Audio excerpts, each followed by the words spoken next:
take cover, time to take cover. It was chaos. As Laura began to approach the coast, we made the decision to relocate for safety purposes the residents from Lake Charles into Lafayette. When we learned that there was a mandatory evacuation of Lake Charles, we jumped into action to evacuate all our clients that were in crisis housing. I was in stabilization at VOA housing for 2 weeks. Then I went into the housing.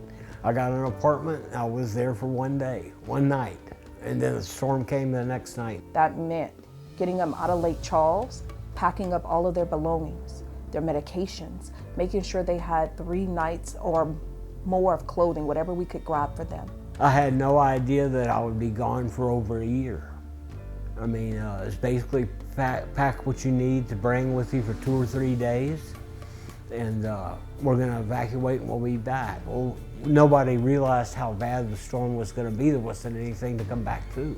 In the blink of an eye, yeah, we went from you're evacuating for 24 hours to you're evacuating for a week to indefinitely. We didn't know.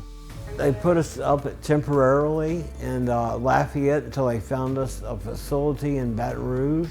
Lafayette is where I started getting to know, okay, now I got to get the medicines and step by step get back to where I'm going, figure out what's going on, how I'm doing. Any major change that you do in a person's routine affects their mental health. It will always affect their mental health. And that's without dealing with the break in the supply of the medicines that they needed. And so there were many complications involved because of their diagnosis. We were all in one room. Probably there was like 20 of us in one room, all sleeping on air mattresses. I have a roof over my head. I have a bed to sleep in. I have food in my stomach. They take care of our medical needs. Just anything we needed, the VOA was there to take care of us. We help the clients as much as we can, answer their questions as much as we can. Just whatever they needed, if they needed help with something. Yeah, I'm grateful for Miss Sheila. She's been a blessing. They made the best out of a bad situation. There was a lot of organization that had to come together to make sure that we were providing the best services for the clients living there. So it really was a team effort. You go from reassuring the clients that it's going to be this short week before we go back home to we're finding something for, at that point we were thinking a few months. Stress that's brought up in a move like that, and you know, you just don't really know what to expect. I was in Lafayette for 21 days, which is stabilization. And then they moved us to a facility in Baton Rouge where I stayed for over a year. We had to locate a place for them to live. We had to transfer their services there from the mental health providers to the physical health providers, make sure they stayed with their medicine compliant, provide food and everything else you could imagine for them. It was really starting a whole program from scratch, and staffing and every other issue you could imagine under the sun. Anything that you could possibly need, they took care of all of our needs there. Mr. Mike was one that would go get groceries and stuff for me because I didn't have no money. I had no income whatsoever. And they helped me get started back on food stamps. Sometimes you don't know what help is out there until somebody like Volunteers America comes and says, you know, this is what you do, this is where you go. These are the steps you take, because you don't know. I mean, you're not educated to know what it's like to be homeless. I mean, because somebody said you can be homeless. Not me. You're crazy. I'm college educated. I come from a good family. No, I'm not going to be homeless. It takes no prisoners. We wanted to make sure that our individuals were stabilized and that they were okay and that they understood the magnitude and had the coping skills needed. Volunteers America puts you next to other people and you work this together, so it's not like you're alone in this. Group therapy was extremely important to the individuals we service. In particular with this situation. It affected literally every aspect that you could think of their lives. But VOA started helping with getting my food stamps, getting my medical card, and everything where I could start getting step by step where I needed to be. They supplied our spiritual needs too. They came up and they'd have church brought in from time to time there in Baton Rouge. And I really enjoyed that.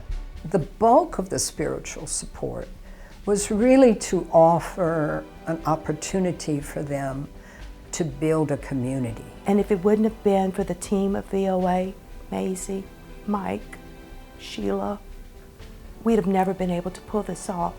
Everybody involved put their lives on hold to make sure these clients were taken care of. I don't know what this miracle of grace is, but when there's a disaster, human beings naturally do that. It's like they want to take care of each other. My basic day was getting up, giving medicine, making doctor's appointments. She was like everybody's mother in Baton Rouge and Lafayette and Lake Charles. She took care of everybody's needs. If you needed anything at all, you just went to Sheila. There was no beginning or end to the day, so employees literally were working 24/7. They were not off, ever. If they needed me in the middle of the night after it was over with, I would still get up. We were fortunate that one of our partners owned a facility here in Baton Rouge. We just didn't anticipate some of the problems associated with the building. When it would rain, it would actually flood in the building. When it would freeze in the building. There was significant flooding issues on the outside of the building that seeped into the buildings. But that was really just the beginning because things got much worse. In Baton Rouge, we were there for a while. The place caught on fire, so we had to go to a motel for a while. So here we got, 16 people in rooms, making sure they're taking their medicine. I was more concerned about where we were going, how were we going to get our clothes out, or stuff like this here. What was our next move? What were we going to do? When we finally found a suitable facility in Lake Charles, I got on my knees and thanked God that we were able to move these people back to a clean, safe environment in their home. I do believe in this journey from Lake Charles to Lafayette to Baton Rouge and back to Lake Charles. If some of these clients did not have Volunteers of America, they would not have made it back. There's no doubt in my mind, if it wasn't for the VOA, I would not be alive today. I'm a victim of a home invasion, and I've had 2 brain surgeries. Without Volunteers of America, I'd probably still be on the street, be battling with the depression. It wouldn't have came together if there wouldn't have been a Volunteers of America. I'd have been lost on the street somewhere. I can't do this by myself, but if I need the help, it's there. That's why we do what we do.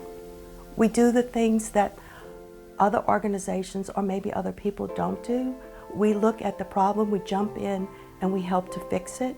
I feel like right now that I've pretty much achieved my goals.